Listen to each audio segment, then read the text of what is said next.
Welcome to Days of Roar, our Detroit Tigers podcast brought to you by the Detroit Free Press. My name is Mark Gorash. I'm here with Free Press beat writer Evan Petzold, who is Rocky Mountain High, Colorado. And he's been on a long-ass road trip that he's looking a little haggard. He's getting on the airplane in the morning, but he's on a 4-3 road trip. So talk to me, Ev. How was it? Road trip was good. Tigers played pretty well, I thought, all things considered. I mean, look, when you lose, two of your starting pitchers, Matthew Boyd, obviously, he's done now. Tommy John surgery. Matt Boyd's season is done. And the Tigers lost him immediately, when this road trip started on Monday, right in the first inning, and he was done. The bullpen had to cover. They did a great job. The Tigers won 7-2 against the Rangers in that game. And then, a few days later, Reese Olson, a young up-and-coming pitcher who, I think has proven himself as a guy who can hold his own up here.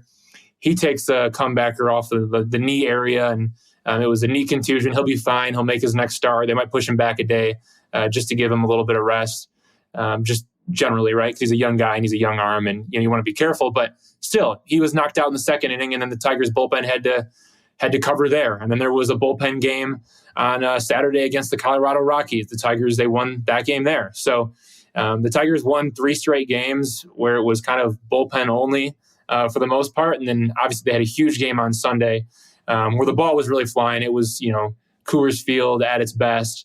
The Tigers scored all 14 runs on 5 home runs. 2 of those were grand slams. Javi Baez in the first inning, Jake Marisnick towards the end of the game.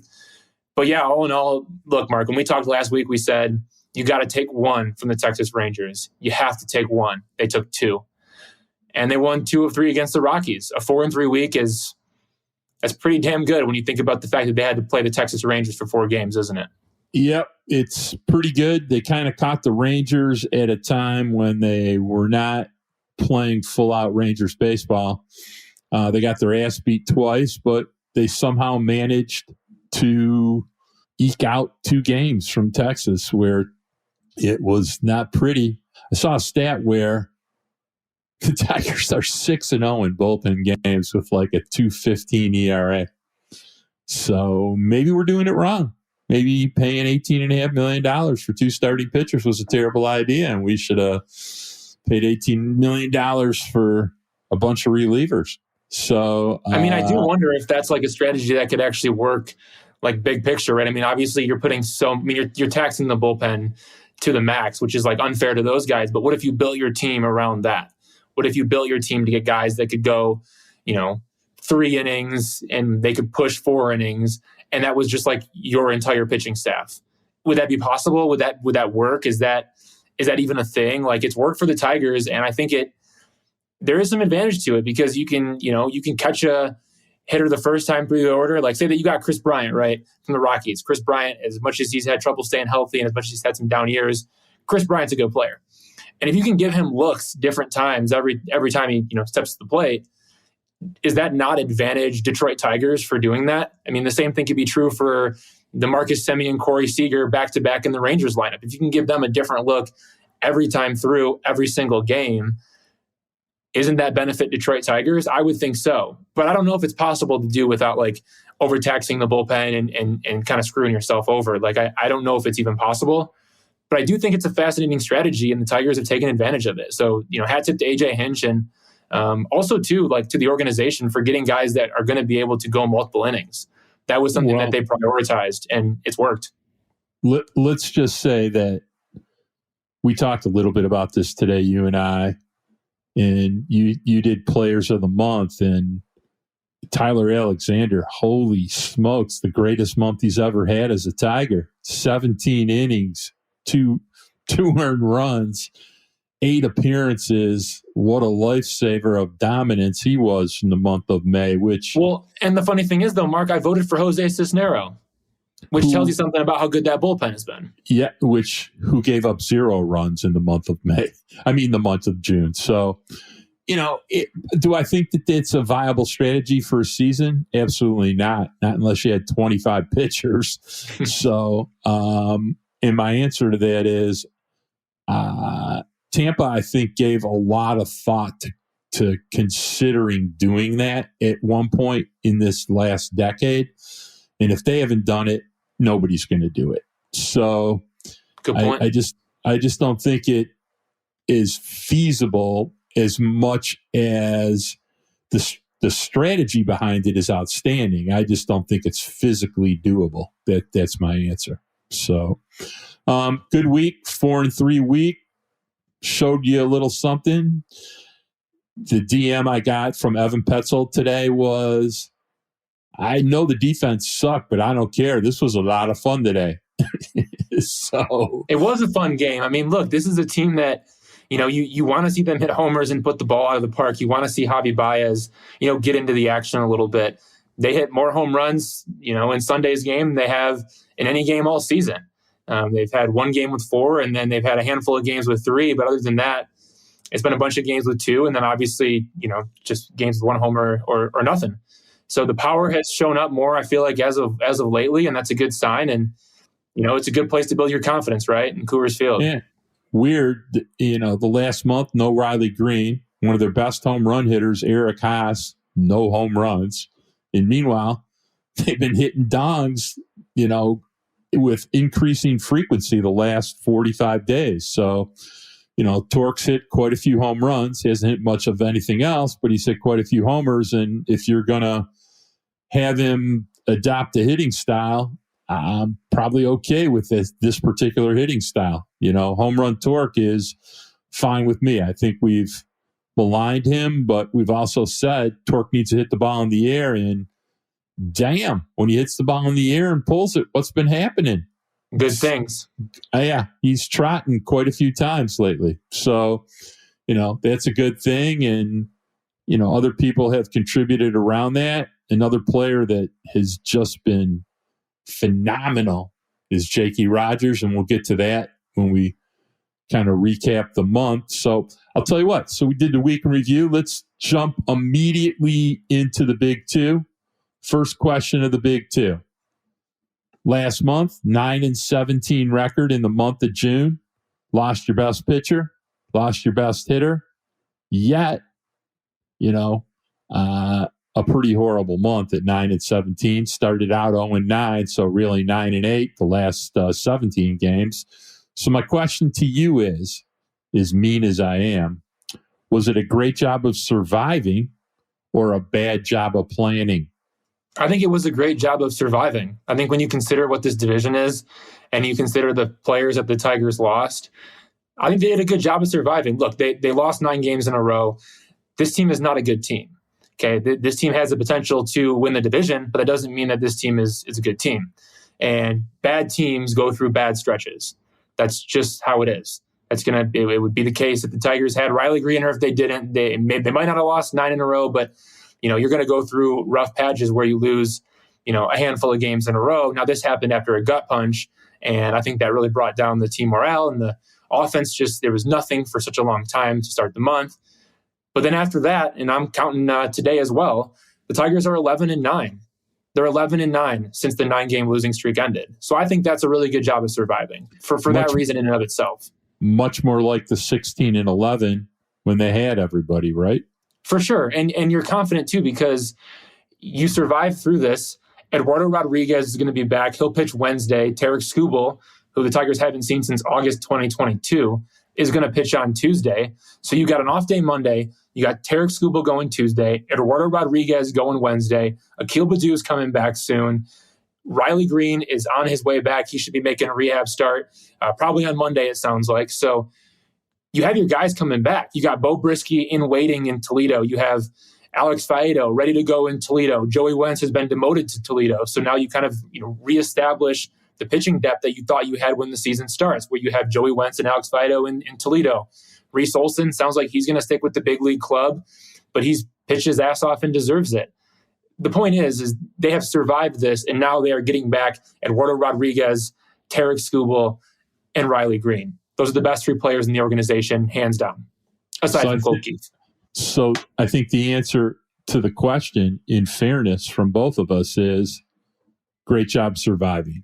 Heck yeah. When you go and you take 2 of 4 from the Rangers, you've survived. That's impressive. Okay. All right, let's go to Second question of the big two. All right. We're going to hit the All-Star break after next Sunday. What do you expect in the second half? Obviously, the entire focus is going to be on the standings at this point. I mean, once you get to that halfway point, you can really start to, I feel like, and I know the Tigers aren't going to act like this, and they're not really going to talk like this. AJ Hinch definitely is not going to talk about the standings or where the Tigers are at. He thinks they need to play better to even talk like that. We talked about that last week. I think it was a bold move by him to say all that kind of stuff. I also think it was real and probably the smartest decision that he could have made to keep his team focused on day in, day out. But from the outside looking in, everyone's going to be focused on the standings. And right now, as we sit here and we record on Sunday night, the Tigers are 4.5 games behind the Minnesota Twins for first place in the Central. They have some games coming up against the Oakland Athletics, and those are 3 games the Tigers could take. They could sweep that series. That's possible. And with the way that this division is playing, everything is for the taking. So that's kind of where we go from here, right? I mean, that's the expectation is can they make it? Can they not? Can they be a team that actually contends in the final month of the season? I don't know the answer to that question yet, but like all expectations are like in that direction right now, if that makes sense. Yeah, we're far away from having any idea of the answer to that question. We haven't even seen the iteration of the team we think it will be play yet. So, that's where we get into the trade deadline, and Eduardo Rodriguez is probably going to be dealt away, and Michael Lorenzen's probably going to be dealt away, and what else can they try to make work? And you're going to dump Cisnero probably because he's on the last year of his deal. What can you get for him? Those are all the questions that still need to be answered, along with, is Justin Henry Malloy going to be able to make his way up here? Will the Tigers, buck up and promote Colt Keith at some point, or are they going to wait it out? Those are all questions that we don't really have the answers to yet. So I guess, yeah, sure. Like there are some expectations roster-wise and some questions that need to be answered. But I do think the big question is, can this team make the playoffs? Yes or no? And what are they going to do to get there?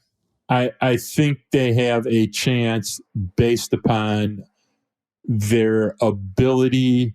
First of all, they're going to get back 3 players this week, in the next 2 weeks that are their best players. They're 3 best players. Okay. Well, 3 of their 4. I mean, and anybody that does not include Javi Baez as one of their 4 best players, I understand that you are frustrated by him, but at the same time, I think I tweeted this today. He's got 42 RBIs, which is tied for 3rd best among shortstops in baseball. And to say he's playing good defense is probably not giving him enough credit because he's magical right now. Just 98 percentile and outs above average. Mark, you saw the play. Yeah, I mean, the ball that was between third base and shortstop, and it gets a good first step. And he said, once I had that first step, I knew I was going to have a chance, so I just went for it. And he like dove up and backwards and somehow got the ball, jumped to his feet, threw a 1-hopper to Torkelson, which again was genius because the sun was coming in out of left field. They had practiced working on 1-hoppers because of the fact that the sun was going to be in your eyes with a straight throw from that side of the infield. He did everything perfect. 98th percentile and outs above average. Yeah, he made so many plays on this road trip. There was a play today that people didn't really notice that they turned a double play on it and somebody hit an absolute scud, and they hit it so hard that it didn't really bounce, it more skidded, and he just picked it like it was nothing, and they turned 2, and I was like, you have no idea how difficult that play was just now, and he makes it look like nothing. So, I know people love to yell and scream because he swings and misses so much, and he made 2 routine errors the other day. I just ignore all that stuff. RBIs, outs above average, hitting with runners in scoring position.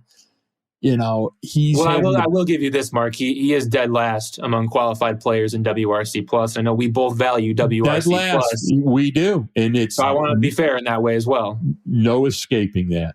Period. End of story. Okay, but at the same time, if you had a guy that was last in WRC plus, but still had 42 runs batted in and played that kind of defense, at least you're getting something.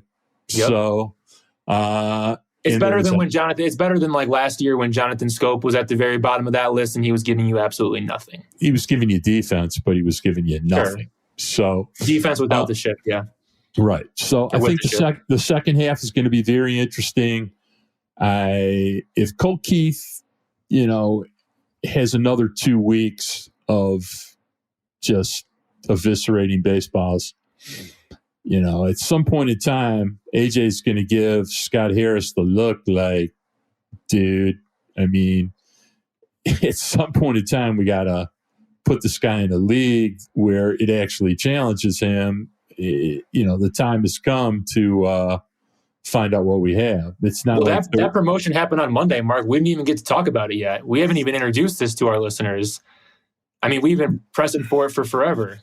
Okay. Well, Colt Keith is at Toledo. Big whoop-de-doo. Okay.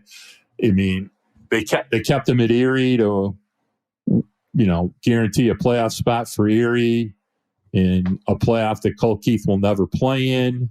It was the strangest strategic idea. It makes zero sense to me. I mean, Erie's not good when Colt Keith isn't playing for them, so I'm not really sure what they think they're accomplishing except 2 dates of attendance where 2,000 people are going to show up, but God bless them, okay? Good for the moral victory. Hope you enjoy it. The idea is to develop baseball players, so the fact that they held them back for 2 weeks, I think I've said my piece 100 times. But again, Mark, I told you this when it happened. I said, at least they made the right decision. Reluctantly. But he's been crushing. Yeah, let's see what happens 2 weeks from now. If he is, 18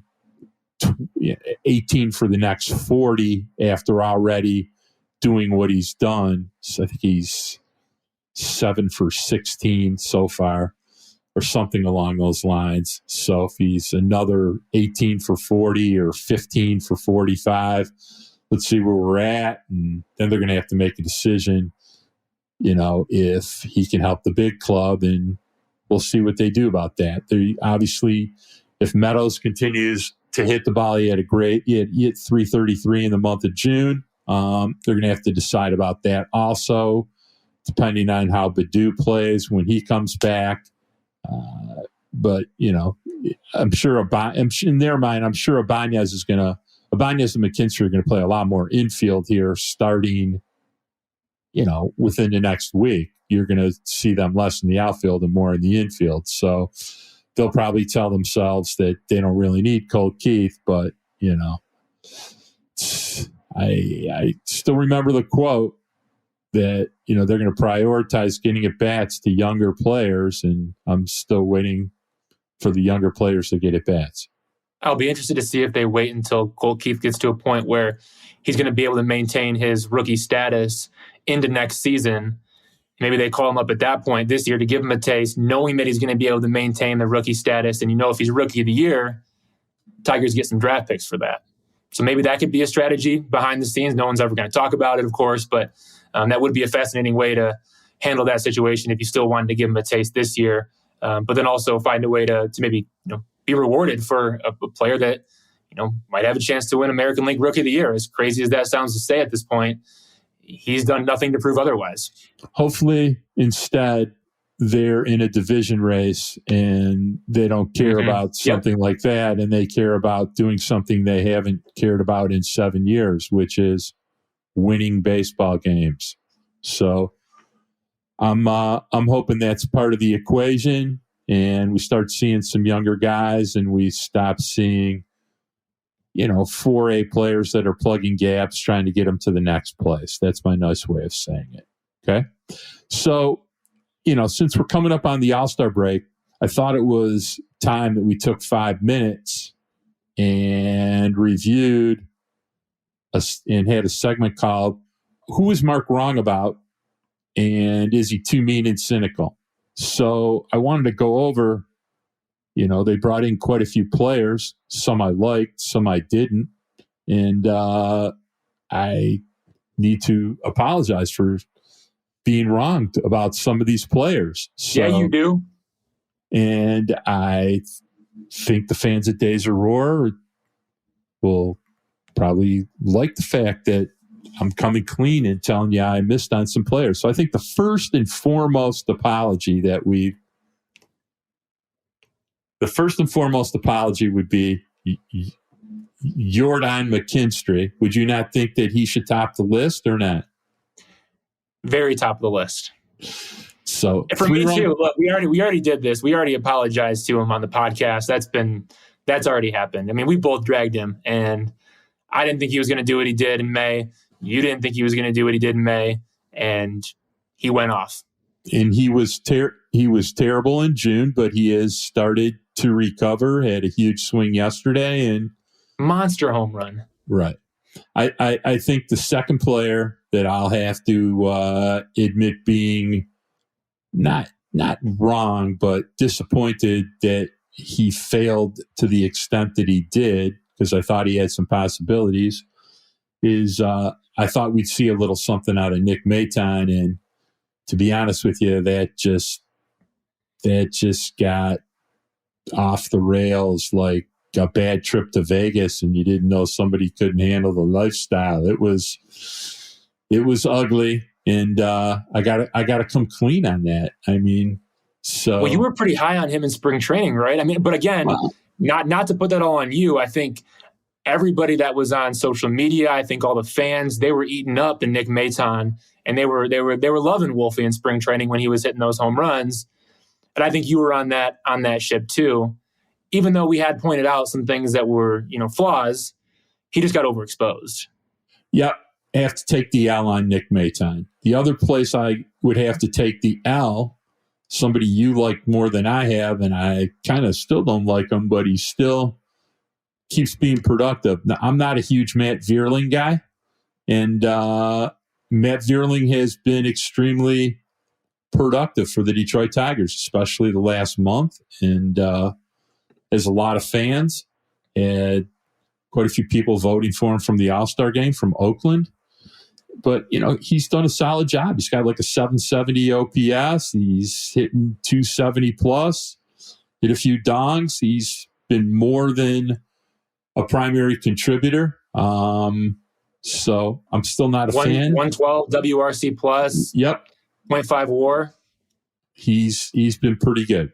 The other, I think everybody knows my feelings about Matthew Boyd. Quality human being, probably the best human being on the roster. Never been a huge fan of his production as a pitcher. Wasn't exactly great in his starts, but I think if you check a meaningless stat called pitcher wins, Matthew Boyd has the most pitcher wins on the Detroit Tigers staff. So wishing him the best in his recovery. And we had a little bet. I think I won the bet, but I'm still going to make a contribution to the charity. And we'll come back to that at a later date. I mean, were there other players that I had interest in? Yeah, I thought that you and I both had some interest in them, considering Brian Anderson, who's having a pretty good year for Milwaukee. They didn't do anything with him. Jamer Candelario, I was pretty big on. Now we're going to get to the 5,000-pound elephant in the room, the Evan Petzold biggest regret of the offseason, Jamer Candelario.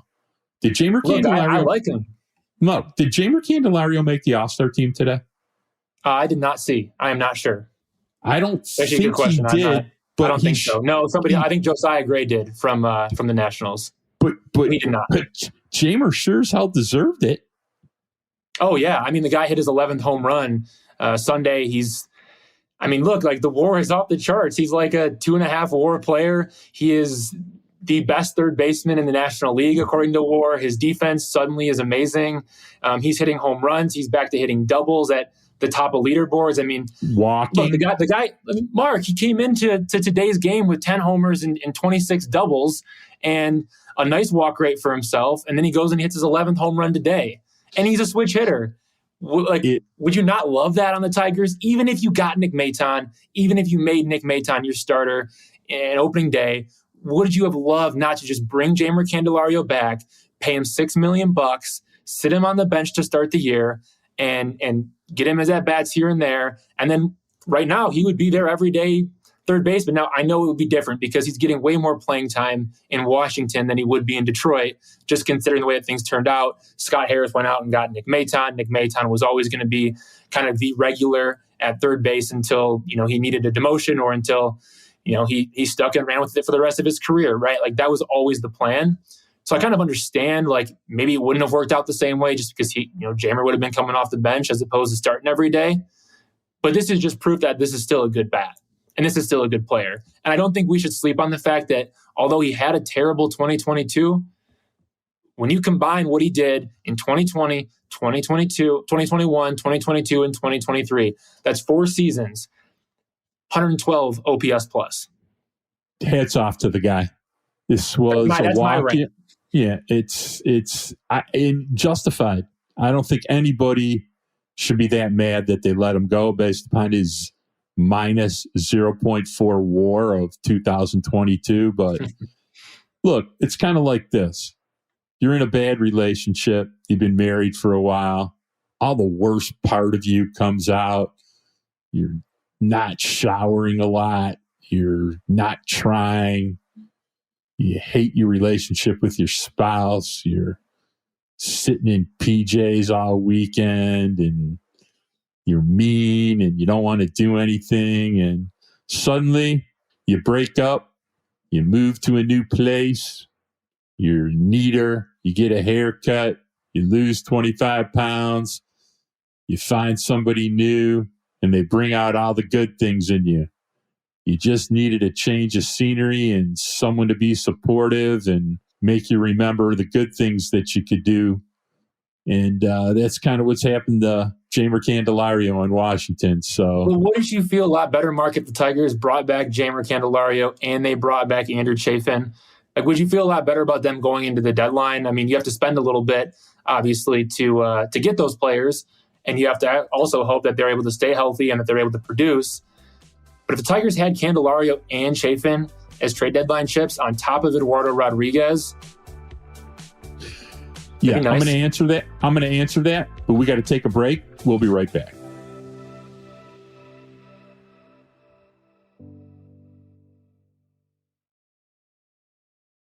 So my answer to that is, guess what? After this season, if the Tigers decide they had made a mistake with Jeimer Candelario, they could go sign him. There's no rules that say that the Tigers are not allowed to sign Jeimer Candelario when he becomes a free agent this winter. So do I wish that he was on the Tigers right now? Yeah, they probably would have won 5 more games if he was. I think you and I were huge advocates for the idea of bringing back Andrew Chafin, and I think based upon the monstrous use of their bullpen, if you say had Andrew Chafin instead of Chase and Shreve, yes, they'd be much better. You may not also have claimed Tyler Holton if you had Andrew Chafin. So that's facts.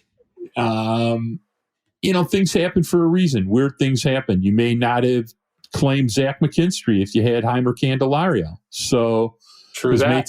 Maton would have supposedly been penciled in at second base a lot more. So, there's a lot of things that go on. It's fun to straw man, second guess things, but, and things that have gone wrong. I mean, you and I both seriously contemplated the idea of Edwin Rios, who hit a sterling 046 for the Cubs before he was demoted. So that would have been terrible. Yes, Mark Gorash made quite a few bad calls. We don't need to regale everybody with all the good calls, but yes, I made quite a few bad ones.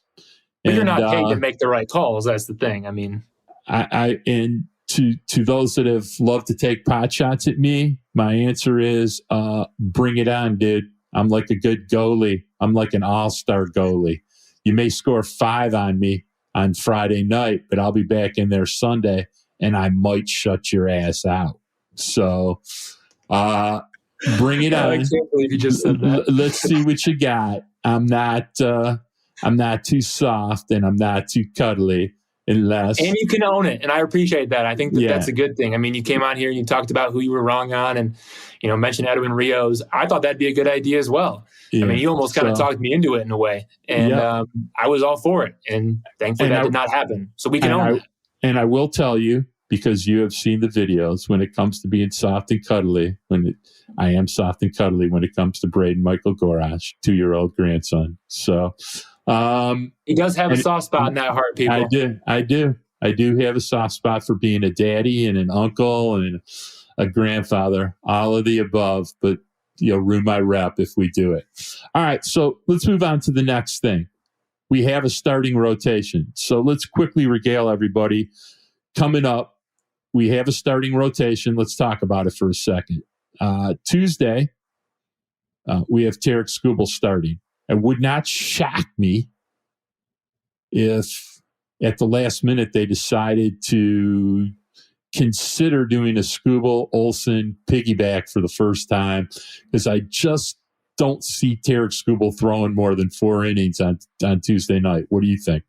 Well, they're definitely going to be careful with him. I don't know exactly what their plan is in terms of how they plan to navigate that, but he's not going to go out there and throw 7 innings. Okay, he's probably not going to throw 6 innings. I don't even know about 5 innings. So they're going to be really conservative with him. They're going to be careful with him. It's going to be monitoring, both innings with, up downs, and then also pitch count, in each individual inning. Look, they put in a lot of time with his rehab. They have really detailed and pieced together his entire throwing program and each step along the way, and those steps continue. So they're going to monitor him closely. A Skubal-Olsen piggyback would make a lot of sense, especially because that would give you an opportunity to, get Olsen to the All-Star break, keep him kind of fresh, not have to, use him. He might only need to throw 3-4 innings. Right. And that's okay. And that's great. And then hand it over to the rest of your pen. I think that works out until the Tigers get to the All-Star break. After that, I think the reins maybe come off of Skubal a little bit more. It's just kind of a start-by-start thing as he gets back into it. Yep. So, I could see that happening. But one way or the other, they're going to be careful. Yeah. Wednesday night will be the snub of getting an all-star berth, who deserved it. Eduardo Rodriguez will start Wednesday night. And I'm going to assume probably 80. No restrictions. Restrictions. You don't think any restrictions? You think they're going to let him go 90 pitches? I think they're just going to let him go. Okay. That's a beautiful thing. So now you got Skubal. See, but I think that's the case. You got Skubal. You have Eduardo. You have, and this is a very opportune time to have this discussion, you have All-Star Michael Lorenzen. First time All-Star Michael First Lorenzen. Time and probably last time. So let's talk about Michael Lorenzen. Threw really, really well for a stretch in May. He did. And the last 6 starts, not too good. No, not good at all. He did. I mean, he was really solid for the Tigers. And that was right when they started to tweak some of the things with his pitch usage and just getting him to simplify. And from May 3rd through June 3rd, he posted a 1.83 ERA in 6 starts. Now, since then, it's a 6.28 ERA in 5 starts. So he has not been good as of recently. He is not striking out batters. He probably needs to strike out more batters. But again, he doesn't really have swing and miss stuff. He has more stuff that'll move, but you still need to throw it in the zone and you've got to paint with it in order to get your outs. And obviously then that translates to ground ball outs and stuff like that. He just can't be leaving pitches, in the heart of the plate, which he's done, too many times. He was singled to death by the Rockies and he was pretty frustrated coming out of that start. And he kind of took the approach of like, okay, I need to miss more bats, when in reality, it's probably just make better pitches, hit the corners, paint, get the ground ball outs that that you can get, because that's the type of pitcher that he is. And then fast forward to Sunday afternoon when ESPN does their, They dropped the reserves in the all-star, the full all-star team. Basically, they drop it, and Lorenzen's name shows up. It was the last name that they announced for the American League team, and it shocked everybody, including Michael Lorenzen, who got the news from AJ Hinch. AJ Hinch calls him into his office, and he's kind of slow playing the news. They got the coaching staff in there with the pitching guys, Chris Fetter and Robin Lund. And Lorenzen thought he was getting traded. If that tells you like how he wasn't even thinking about the All-Star game. He thought he was getting traded. And so then, he finds out that he is. He kind of breaks down and kind of has this moment. And AJ Hinch called it emotional. Michael Lorenzen said he broke down. And his quote was, "I'm a mid-4. How did I make the All-Star team?" End quote. So I thought he handled it well, just the way that he responded to that. He also talked about, look, there are several guys in this clubhouse that could be an All-Star. And he named Alex Lang, he named Jason Foley, and he named Tyler Holton. I would throw Jose Cisnero into that mix myself as well. And he was a professional, and he was really classy about it with his teammates. Like, that's a really good teammate right there. I thought the way that he handled it, both with explaining the shock and then also explaining the fact that he knows that, again, with a 4+ ERA, that doesn't really happen. And there are other guys in that clubhouse who were also deserving of being an All-Star. Maybe more deserving. Definitely more deserving. So share with me, whose decision is it of who to add? Is it the coaching staff? Is it Major League Baseball? I believe it's all through the commissioner's office at that point. And is it the commissioner's office have a discussion with the Detroit Tigers? I mean, are you familiar with what the actual process is of deciding what that's going to be? I don't know what the process is. I do know that there's obviously fan vote, and then there is some form of like player vote. And then when it does come down to just picking and choosing the remaining, players for teams that need a representative, that goes through the commissioner's office. I don't know how much dialogue there is with teams. I don't know if maybe there is dialogue behind the scenes, and that's something that, no one's ever going to be able to admit, or no one's ever going to, talk about. But from everything that I've been told, it comes from Major League Baseball. Okay. I mean, I have many questions, but what's the difference? It's bizarre. No, it's bizarre. I mean, look what Jason Foley did. You don't think Jason Foley feels like he deserves to be an All-Star? I think he probably does. How about him? If Eduardo Rodriguez is healthy enough to pitch Wednesday, he deserves to go. I mean, he was one of the best pitchers in baseball before he missed 30 days. Big deal. It's a fair point. So, I mean, if Eduardo Rodriguez would have missed the first month of the season and then threw like he threw for the last 2 months up to now, you don't think he'd have been an All-Star? So I think it's all quite bizarre, but it's kind of useless to even argue about it. And does that add any trade value, you think? None. Because teams see right through that. Yeah, teams only want to know how healthy Eduardo Rodriguez is, and depending on when the time you're going comes, to try to move Lorenzen, they have to, of course. But I don't. We've had this discussion, you and I, privately many times. I think they're going to try to move guys. I just don't think there's very much for them. So, on the same side of that, Tampa used to. They'd move guys around and get weird guys, and they always were pretty good about taking players from other teams' stockpile or minor leaguers. Isaac Paredes being an outstanding premise of how clever they are. So they see things in players sometimes that their own orgs don't see. So, I'm not saying that the Tigers can't get a good player for Michael Lorenzen, but it's going to take a level of research that we haven't seen the Scott Harris administration actually do yet.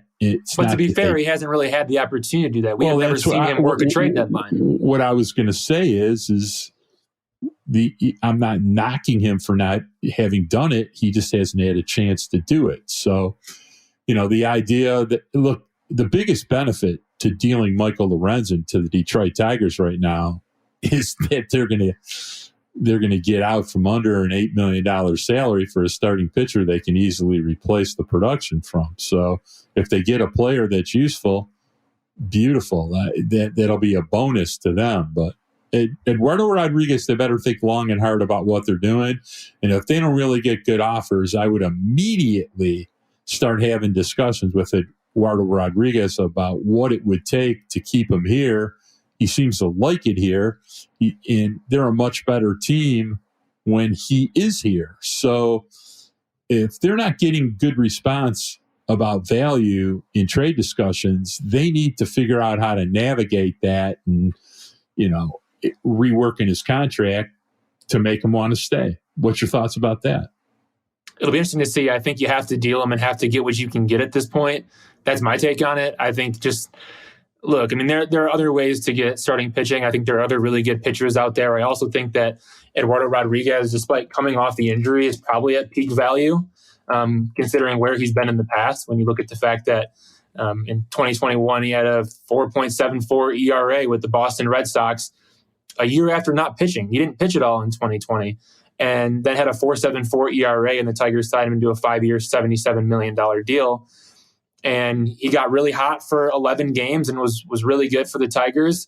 There was a stretch kind of even inside those 11 games where he was just straight up dominant, ace-like, Cy Young caliber type stuff. I think he can be that kind of pitcher, but at the same time, there are other ways to get good pitching. And I think you got to try to trade him. Get what you can get as much as you can get, and move on. That's how I view it. That's my take. What about the year he was 19-5 and threw 200 innings? Are we forgetting that one? Yeah, that was 2019, though. That's a while ago. Well, I'm just saying. He threw 157. He threw 157 innings in 2021 after not pitching in 2020. He disappeared in 2022 and threw 91 innings. And then he ruptured has an injury, which, again, it's not a significant, serious injury. It's not his elbow. It's none of that. But, again, he got injured this year. So I think that there's a level of, is he ever going to be that guy? Is he ever going to be able to go out and make 34 starts for me, post a sub 4? And is that even good enough for what you want to pay him? I mean, do you want a guy, if you're going to pay him that much money, do you want a guy that's going to sit at a 3.8 ERA for you? Or do you want a guy that's sitting more, 3.2, 3.3, 3.4, or even below that if you're going to really try to pay that much money for a dude? So my take is I think you can do better with the type of money that you'd be giving him. I think it's better to just trade him and let him opt out and, go find yourself a new way to get a pitcher that's going to be a little bit better than Eduardo Rodriguez, because I think that they can do better. Well, like I said, not sure what he will bring in trade value. You got a lot of moving parts here. You could also just let him opt out, and if he gets over $100 million, you get a pretty good draft choice. So it's going to require some acumen from their team president, and these are the type of things this month we're going to basically go into phase 2 of Scott Harris evaluation about how he's going to handle a draft, how he's going to handle a trade deadline, how he's going to handle promotions, keeping the team competitive. A lot of moving parts, a lot of circumstances where we get to evaluate him in a little more high-pressure talent evaluation, roster construction environment. So we'll see what's up with that. We're going to go to a break, and when we come back, we're going to go to Perfect Game Crosschecker Brian Sakowski. We just want to check back in for a couple minutes to see what info he's heard about where the Tigers may have some interest or who may fall to them at pick number 3.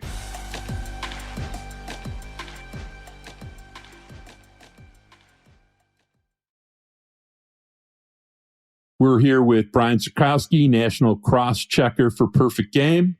We have the Major League Draft happening on Sunday, July 10th.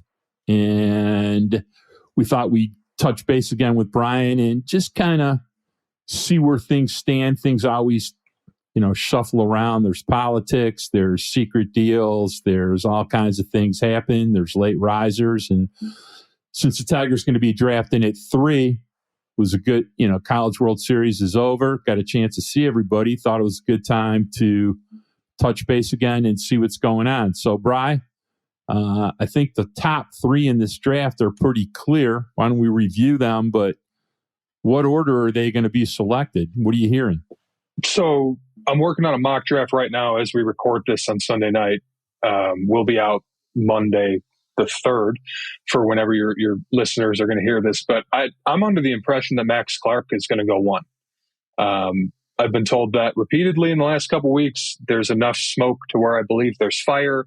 I'm not like calling my shot, but the mock draft that drops tomorrow will have Max Clark going 1st overall. So that creates obviously some different stuff, that it guarantees the Tigers a shot at one of Cruz or Langford.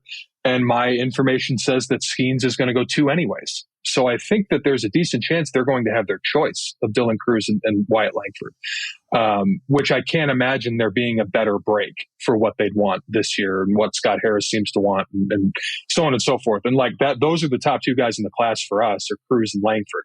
I've been told they won't take Skeens even if he's there.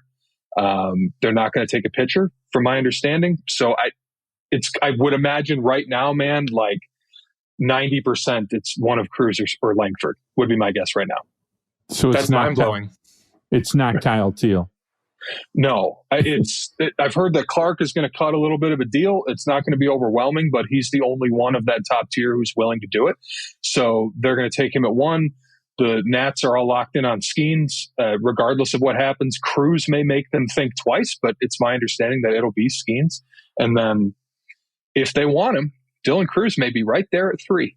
Do you know, it's interesting that you say that, because Cherington has been in these circumstances, I think, multiple times before. So the idea that he's taken an underslot guy and has plans for the rest of the money is not a big shock, right?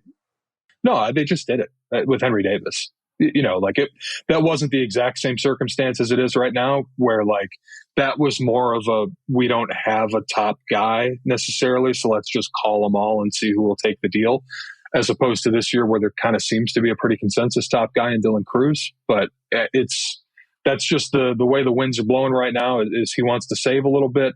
None of those college guys are going to save you in terms of the money. So that's where we're going to roll with in this mock. We'll drop another one the day of the first day of the draft. But like, as of right now, man, like I'm truly expecting Clark to go 1.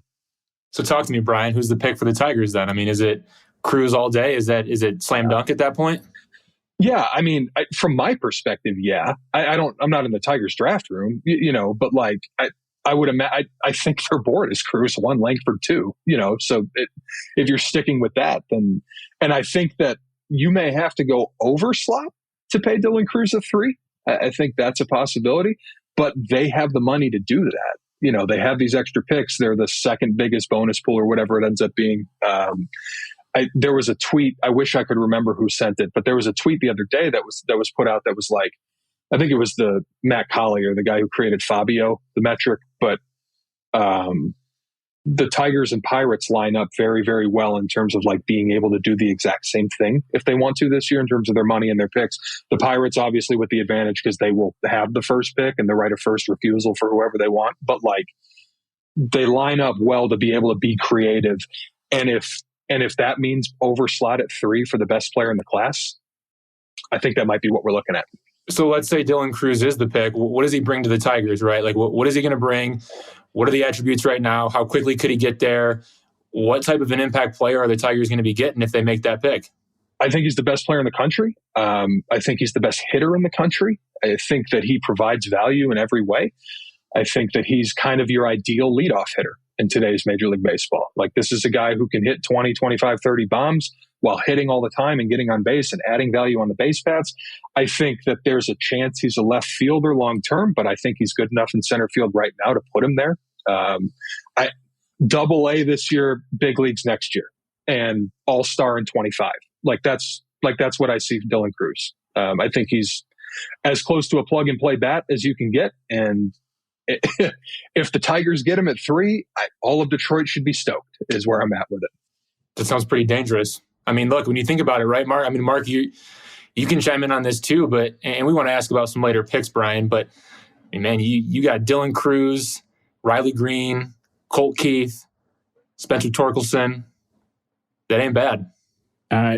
Look, Dylan Cruz, if he fell in their lap, I mean, that's just a stroke of luck that has happened so rarely to Detroit sports teams who have the worst lottery luck on earth. I mean, whether it was Cruz or Langford, either one is both just studs. I mean, but Brian, you and I have talked about Cruz, and the way you describe what you see is exactly when we've discussed it, what I saw. I mean, I think that he'd be a really, really good left fielder. He's a high energy player. He's got a line drive stroke with power. He's got unusually great strike zone discipline and recognition. And to me, he's a leadoff hitter. And he'd be a plus left fielder. He'd be an okay center fielder. So, and he can run like the wind. And no, he actually can't run like the wind, but he runs well. Okay? Good runner. Yeah. And I think that's getting a really high ceiling player for the Tigers, and the Tigers need any kind of high ceiling offensive player they can lay their hands on. And we're going to talk in the podcast later about something that we've never really talked about, but there's a formula to be a playoff team. You have to get 40 WAR, and you want to talk about a way to get to 40 WAR. Dylan Cruz would be real near the top of the list about how to, jack up the timeline about getting to 40 WAR, because that's a 4 to 6 WAR player if he pans out. I don't think that it's like a guarantee the Tigers get Cruz. I want to make sure I put that on the record here. But I do think that there's like a very, very strong likelihood, like a almost overwhelming likelihood that it's one of Cruz or Langford. And so talk about Langford for a minute, because even if Pittsburgh comes to their senses and takes Cruz and pays him, I would say it's pretty likely that Rizzo takes Skeens. Rizzo has a lot of experience taking generational pitching talents. Yep. It's in his wheelhouse. So I feel pretty comfortable thinking that's coming true. So if Langford was the pick at 3, talk a little bit about Wyatt Langford. He's really good too. I think that I don't know if it's splitting hairs at 1 and 2 between him and Cruz, but it's very, very close. It's slightly more explosivity in his tool set. He's a little bit better sprint speed. It's a little bit better raw power. Cruz is more of a consistent spread in terms of his batted ball skills or batted ball data. But Langford can hit the ball slightly harder and run slightly faster. So you're talking about a little bit more of a power upside, I think, with Langford, but at the same time, it's similar. Like probably a corner outfielder. Maybe he's athletic enough to play center right now, but probably a right fielder for Langford. And then just all kinds of right-handed power and performance and feel the hit and approach, and would be super, super stoked with either guy as a Tigers fan. Okay, so, I mean, look, I don't worry too much about if guys can play center field or not. I worry if they can hit. I mean, you have Riley to play center field, and you may have Parker Meadows to play center field. So I think you're in pretty good shape when it comes to, a center fielder that is good enough to play there defensively in the major leagues. Yep. What they need is hitters. So, Langford and Cruz, that's a really high floor, huge ceiling for offense with both those two guys. So, question becomes, look, what comes after? What comes with these picks, at 37? And what's the other one, 45 or 46? 45. Yeah. So how do you see them going? Obviously they still need athletes in their system, but they also need pitching. A guy that I've heard they are, of the heavier teams on is Trent Carraway. He's a right-handed hitting infielder from Southern California. He was the MVP of the Trinity League this spring, which I know to the Metro Detroiters doesn't mean much, but nationally that's generally considered to be the top high school league in the country. And if you hit in that, chances are you're pretty good at it. He's old. That's his drawback. He's old for the class. This is the opposite of a model guy. This guy's like already 19 and a half or something like that. But it's really, really advanced feel to hit. Like he's one of the better pure prep hit tools. It's maybe a third baseman, but I think a pretty good third baseman with that hit tool. He came into some more power this spring. He was a guy who was always very, very strong and very physical and very on the barrel, but a lot of it was, very low launch type of line drives, ground balls with high exit velos. This spring, we started to get that launch up, started to get the barrel out front a little bit more and get the ball in the air. And the results kind of vaulted him up to where we're talking about him as a comp rounder. But I know the Tigers are in there pretty heavy. This isn't like they have a deal with him. They're picking him. Like, that's not the case, but it's just kind of tying threads together versus based on what I've been told, like that's a guy I would watch at one of those two picks. How about Lombard's kid? Is he going to go in the 20s now, or is there a way to maybe, do a deal with him and try to see if they can get him to fall down to 37? Yeah, I think there's a chance for that. I know they like him. We'll see with him. His board or his spread across the board is kind of all over the place right now. I've heard him as high as 25-ish, all the way down through the comp where someone will overpay him or whatever it ends up being. But yeah, I think that's definitely a name to keep an eye on too, is Lombard. And what about arms, especially collegiate arms? I really haven't heard them tied with any of them specifically, which is wild because usually you get a couple, like so-and-so was at this kid's start twice. Like some high-ranking scout in the organization was at two of a player's starts. That's right there. That's a kind of a red arrow saying like, all right, they have interest there. Like that was how I knew the Tigers were taking Matt Manning all those years ago. Was I had a buddy say, hey, Al Avila's been at like 3 of his starts. Okay. They probably like Matt Manning. So I haven't heard any though. That's the thing. Like I thought Joe Whitman from Kent State for a long, long time, maybe one of those picks at 37 or 45. He's going to be long gone at that point. A lot of the college pitching is injured in that range. So it depends on if you're going to pass a guy through a medical, like Vanderbilt Hunter Owen or something like that. These are all guys with potentially questionable medicals that you have to obviously sign off on. But I think that if they're going to have to end up overpaying at 3 and then overpay at one of those other 2 spots for a high school guy, you're probably going to have to cut at the other one. So at that point, identify a college arm you like who will take $1 million at 45 or whatever it is. I just don't know who that guy's going to be. And I've said a few times that I think that this is, from a talent standpoint, especially at the top of the draft, a pretty generational draft. I mean, it's really loaded. What's your thoughts about that? You've been watching these kids for years. I think it's got a chance to be. I'm concerned about the college pitching. I said that on the last podcast we were on. Like that's the very, very top is awesome. Skeens, Lauder, Dolander, the top tier of the college arms are outstanding. But the depth that we thought the class had is all question marks right now because guys are hurt. Guys weren't very good when we expected them to be, so on and so forth. Just, I'm a little worried about the depth of college arms, and then high school arms, not a lot of them sign anymore. It's just too risky of a demographic to have 15 prep arms sign or something like that. So you just don't see it anymore. But I'm with you, Mark, in terms of like chance to be really, really good upside, but it's just not the college pitching is what's holding me back from saying that right now. For sure. Hey, Brian, one quick question for you before we let you go. I'm curious, any local guys in Michigan? I know there's been some big names recently, Brock Porter being one of them that was drafted by the Rangers, but are there any names to know, for kids out of Michigan that, maybe just like the general baseball fan wants to know about or would like to learn more about? Yeah. Michigan ties, keep an eye on Alex Mooney. He's the shortstop at Duke, was a St. Mary's guy. He is sophomore eligible this year. I think he's in comfortably in the second round range. We'll see. And then Michigan State's got a couple of dudes this year that'll probably be top 3-round picks or so. Brock Vredenberg is the big first baseman and Mitch Jebb, the shortstop. I think that the Tigers like Jebb a fair bit. I think he does a lot of what Scott Harris wants hitters to do in terms of his ability to control the strike zone. Wouldn't be surprised by him potentially being a Tigers pick. But yeah, it's Mooney, like we said, Vredenberg, like you said. I don't think there's any high school guys who are going to be drafted this year. The guys to keep an eye on would be Jaron Purify from Liggett, the shortstop, Parker Pico, the center fielder from Rochester Adams. Those are 2 of the guys. Maybe Jackson Huffman from Mona Shores on the west side. He's an arm. But don't really expect any of those guys to be taken high enough to sign this year. But should be a solid year in the state, but wait for the next few years. Because that legendary prep class of 2022 is in college now, with the exception of Brock Porter.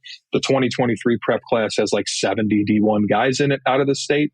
So I think in the next several drafts, we'll start to see a ton of guys with Michigan connections get taken. All right, man. Next Sunday's the big day. I know how busy you are. You're probably doing 30 of these this week, to say the least. So After the draft, we'll check back and discuss what they did and what their strategy was. But we really appreciate you spending a few minutes with us. Absolutely. Thanks for having me as always, guys.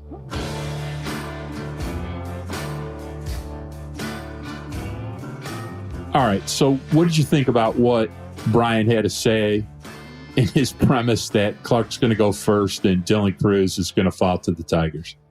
I think it'll be interesting to see what happens if that actually goes down. I mean, that changes the game. That changes everything. Obviously I'm so, tuned into what the Tigers are doing at the big league level that it gets really difficult to try to pay attention to everything that's going on in the draft. But the Tigers had worked out Max Clark, and I thought that he was somebody that would probably go a little bit after them and was somebody that was maybe more of like a smokescreen for them in a sense. I don't think they're ever really that interested in Max Clark, but it sure sounds like the Pirates might want to cut a deal. And look at the Nationals. They love their starting pitching. They love their college starting pitchers. And so Paul Skeens makes a lot of sense. Like if the Pirates really want to do that, I see Skeens going too easily, which that leaves a boatload of options for the Tigers and puts them in the best position possible. I think Dylan Cruz is the best way they could get at that point. And if it ends up that way, good for them. I think it's like getting a lottery ticket. You got a team that has one of the 5 worst farm systems in baseball, and immediately you drop a player into their system who's one of the top 25 in baseball from the day he signs. Very well maybe higher than that. So I don't think you could ask for much more. And if they're fortunate and shrewd about who they take at 37 and 45, they need an infusion of talent in the worst way. And from what Brian had to say, this seems like an unbelievable opportunity to maybe get the best player in the draft because other people have different strategy and want to be the smartest guy in the room, which is, I'm always happy to take advantage of people that want to be the smartest guy in the room because rarely are they the smartest guy in the room. So, I'm excited at the possibility that they may be able to add somebody the caliber of Cruz or Langford. All right, this week, play Oakland 3 times. Who we got after that? We got Toronto or no? Mm-hmm. Okay. Yep, so it's Oakland for 3 games and then the Toronto Blue Jays for 3 games to finish out, heading into the All-Star break. We got an action-packed All-Star break, obviously, Home Run Derby, All-Star game, a ton of other festivities. Oh, and then on top of it, the draft. Hopefully the Tigers will be making Dylan Cruz a Tiger at that point. We will see what ends up happening. And then off to Seattle and the second half of the season, even though we're already into the second half. But, post All-Star break begins with the Mariners and the Royals, and they're off and running. All right, so we're going to wrap it up for this week. I want to remind everybody to subscribe, rate, and review. You can find us where you find any podcast. There's only about 175 different places to find us now. You can always find us embedded into any Evan Petzold article in the Free Press at freep.com. I'd like to thank our executive producers, Kirk Crawford and Anjanette Delgado. I'd also like to thank our producer, Robin Chan, who will have his hands full cutting this up into a really cohesive sounding podcast this week. I'd also like to thank Braden Michael Gorash, who I'll be seeing at 9:15 tomorrow morning. And Evan Petzold, this is your last week before the All-Star break. I'm praying you get a few days off before that All-Star, during that All-Star break, where you get to go and relax and recharge and just be a normal human being for a few days. Sounds like the dream. We'll see if it happens. Probably not. All right, everybody. We'll see you next week. Peace.